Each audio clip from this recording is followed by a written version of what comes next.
বিসমিল্লাহির রহমানির রহিম। এই যে দেখতেছেন আমার চুলটি, দীর্ঘ 8 মাস ধরে এই চুলটি আমি বানাইছি। আমার শখের বাপরি চুল, মানুষের জন্য আজকে আমার চুলগুলো কেটে ফেলবো। বুঝে নিয়ে করো কাইতারি নে বইতারি নে হুত্তারি নে সকলে চুলটি কাটস না করে এই সেই বক্কর সকর। এর লাগে আমি পরিষদের সামনে কতক্ষণ ধরে গাড়ি লাগে ওয়েট করতেছে, বুঝে নি। পরিষদের সামনে তো যাই আমি বাস স্ট্যান্ড, এই জায়গায় চট করে একটা গাড়ি আলো, ফট করে উঠলাম। যাই আমরা রিপন ভাইয়ের ছিল না, রিপন ভাইয়ের ছিল না, যাই আমরা চুলটি কাটতাম, বুঝে নি।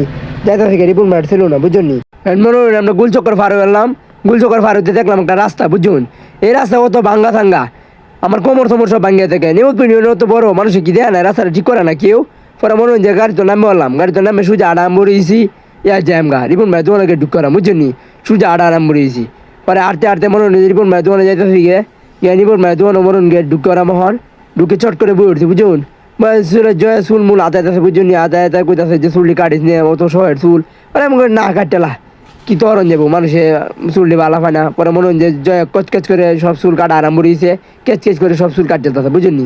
কাটতে কাটতে ফিসে সামনে সব এক করে যাচ্ছে, করে কাটতে মাটে বিনাশ করে যাচ্ছে, বুঝুননি। পরে কাটতে মনে হয় যে সব করে মুতা দিলছে, এখন ছোটো ছোটো করেছে, বুঝুননি। পরে মনে হয় যে আমার ফার্স্ট লুক যেমন যে কেমন লাগতেছে, আগের চেয়ে ভালো লাগতেছে না খারাপ লাগতেছে, সবাই কমেন্টে বলে যান। আসসালামু আলাইকুম।